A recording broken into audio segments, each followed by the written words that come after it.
Today we're diving into something I get asked about all the time: how to plan those big, beautiful bucket list trips from start to finish. You know, those dream vacations that seem so overwhelming to plan? Well, I'm going to break it down into simple steps that anyone can follow, whether you're planning to go solo or with your favorite travel partners. Let's go. Where are we going? This is the fun part. Maybe you've been dreaming of the Greek islands forever, or perhaps you saw that gorgeous photo of Machu Picchu on Instagram. Whatever sparked your wanderlust, start by listing your top 3 dream destinations and what it is that draws your interest. Is it to explore the history of the place, like Stonehenge, or perhaps it's a once-in-a-lifetime experience like swimming with whale sharks, or maybe a big nature adventure like an African safari. Then add at least 2 more unique experiences you want to have in each of those places. But remember, don't just pick a place because it's trending. Choose somewhere that really speaks to your interest. Love photography? Iceland might be perfect. Food enthusiast? Thailand or even Peru could be calling your name. Just make sure that the place you choose has a variety of things you want to do, not just the one bucket list item. Personally, I have a 60 before 60 bucket list that I'm working from, so I like to keep an eye out for travel deals that could maybe help me check off another adventure off my list. And one of my favorite apps to do this is Daily Drop Pro. Actually, that's how I ended up booking that Nordic adventure trip to go see the Northern Lights. I've been tracking flights through their system, and when an incredible deal to Stockholm popped up, I knew the trip was finally meant to be. What I love about Daily Drop Pro is it not only finds flight deals, but it also helps you navigate that whole miles and points system. If you're like me and you have various travel credit cards, but get overwhelmed trying to use the points effectively, this tool is a game changer. Now, this video is not sponsored by Daily Drop Pro, but I do have a link in the description below if you want to check them out and maybe save a ton of money on your next trip. Number 2, when are we going? Timing can make or break your trip. Here are a few things that you need to take into consideration, aside from your own personal schedule, of course. First, you want to think about weather patterns. Nobody wants to visit India during monsoon season, or like we ended up being followed around all Japan by typhoons when I was visiting there in August a couple of years ago. Weather is going to happen, no matter when or where you travel. But the more you can plan to avoid the common annual weather systems like hurricane season in the Gulf of Mexico or the dry, windy season in Costa Rica, the better your vacation is going to be. Second, do you want to go during peak or off-peak season?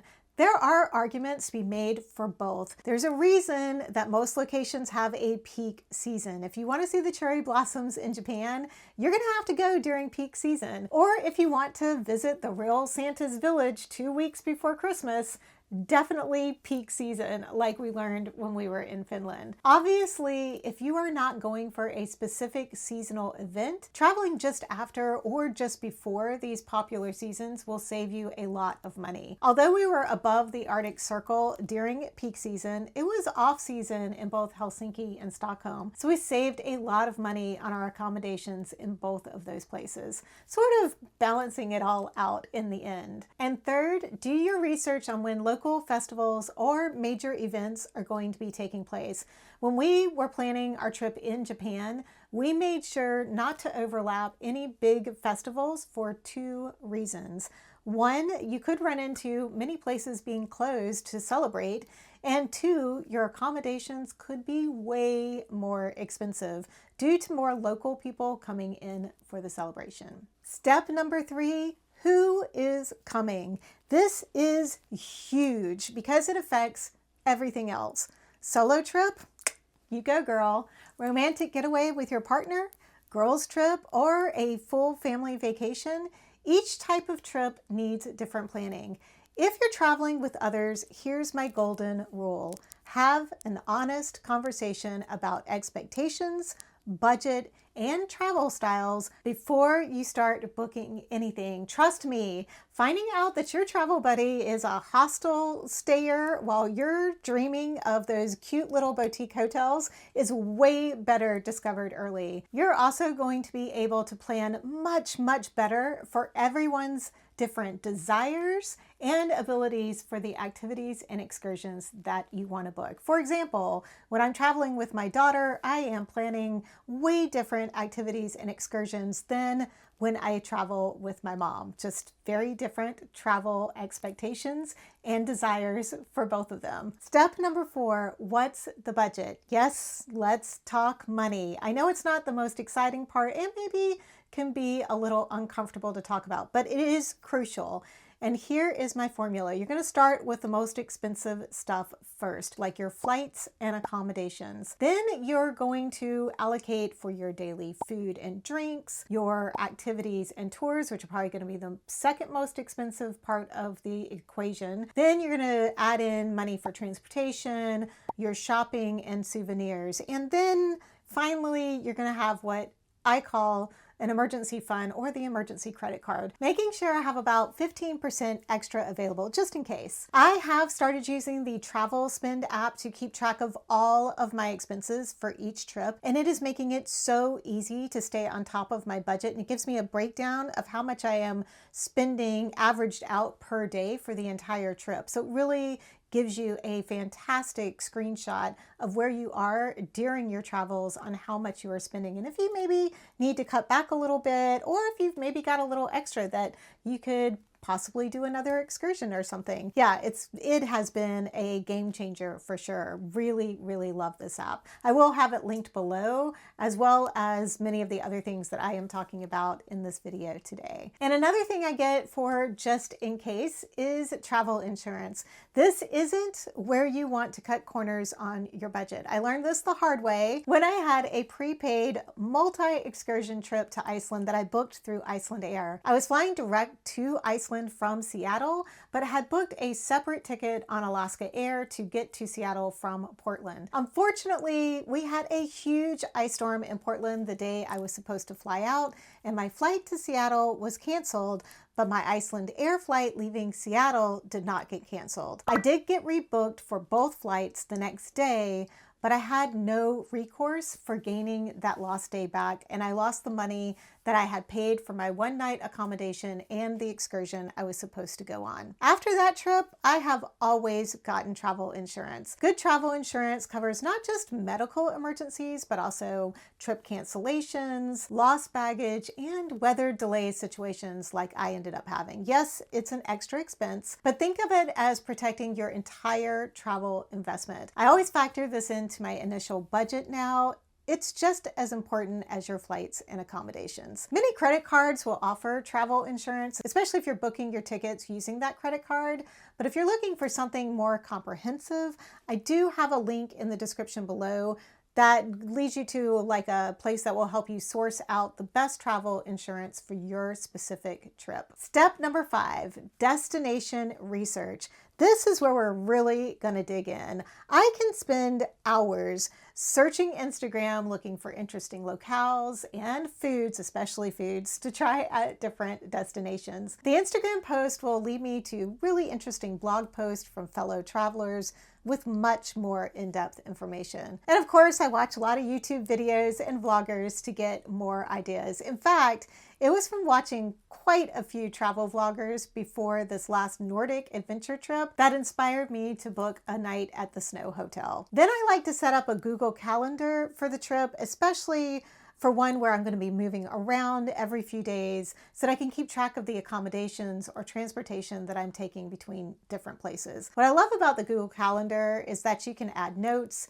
and links in addition to the addresses, so everything is all in one place. I'll also use my Notes app on my phone to keep track of ideas of things that I want to see or do on the trip, including foods that I might want to try. I'll also use that Notes app when I am actually in the destination area and I'm talking to different people and asking their suggestions on what I might want to do in that city or location. There's a lot of times that there are things that will get mentioned that haven't been mentioned in any of the blogs or vlogs or anything that I've looked at. So I do encourage, once you get to your destination, talking to the locals that you might meet at a museum or a store or maybe a server at a restaurant, and asking them, like, what is something that you think that gets overlooked that people really should be going to see, or foods that they really should be trying. I highly encourage asking locals for advice on things to do because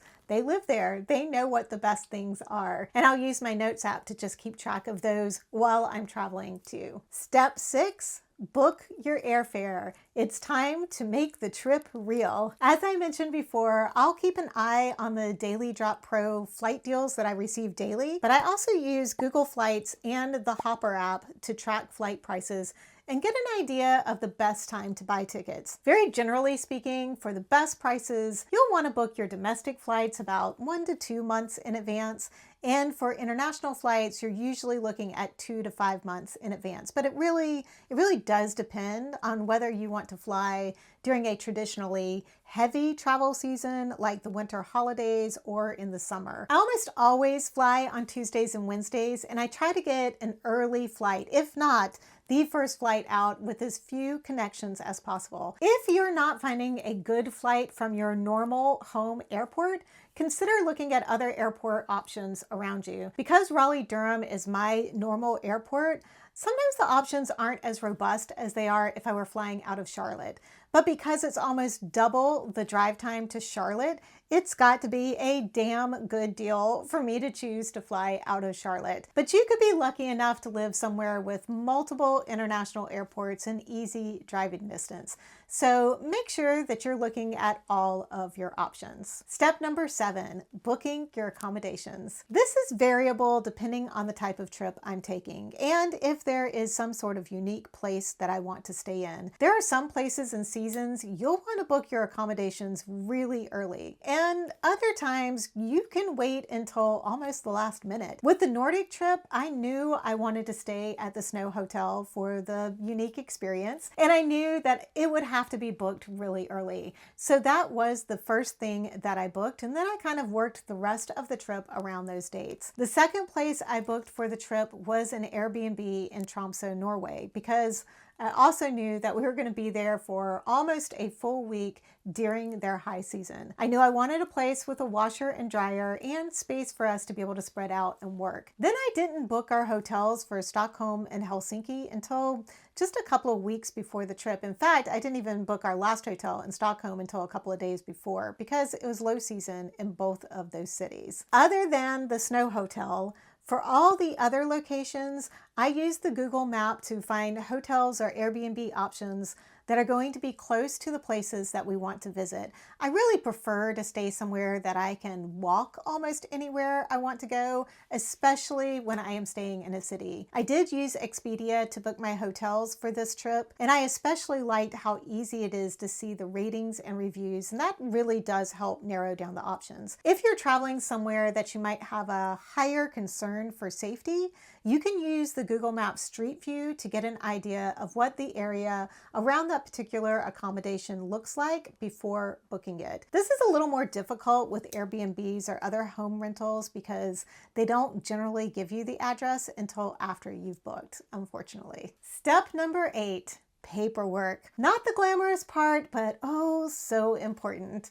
You're going to want to create a checklist for all of the documentation you need for the trip. Make sure your passport is valid for the time period required by your destination. Most countries these days require your passport to not expire for at least 6 months from the date of your departure. And this can really catch you off guard if you're not on top of those passport requirements. Visas and electronic travel authorizations are also something you are going to need to check on really early on, especially those visas. Both the UK and the EU have electronic travel authorizations coming online this year. The UK's ETA actually started on January 8th, but we're still waiting for a firm start date for the EU's ETIAS GS, which will probably be around March or April. I'm not going to go into the details on those here, but make sure you do your research. And remember, the UK and EU aren't the only ones with electronic travel authorizations. There are many, many countries around the world that have those, including the US.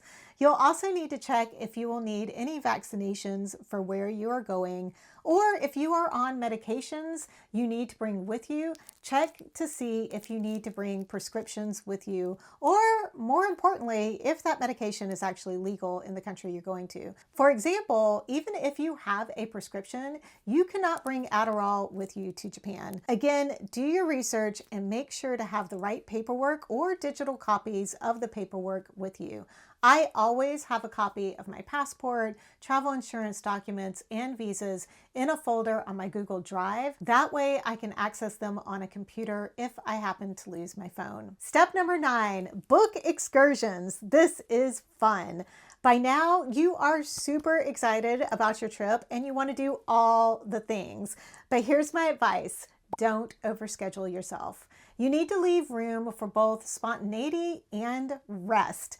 You never know what cool adventure might present itself once you're at your destination, and you want to have space to not miss out on those unexpected opportunities. I like to mix group tours with independent exploration and never book all of my activities in advance.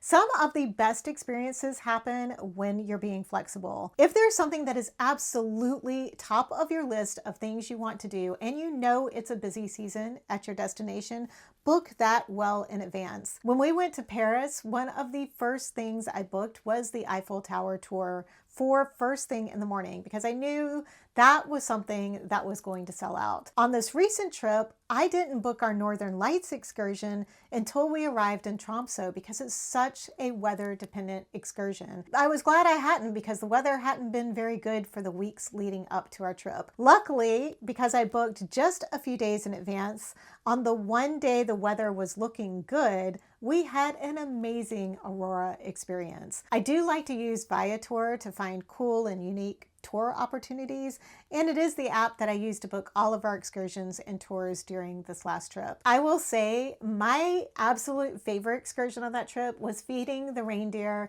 and learning so much more about the Sami culture. If you make it to Tromsø, definitely book that tour. Step number 10, set the itinerary. Now it's time to put it all together.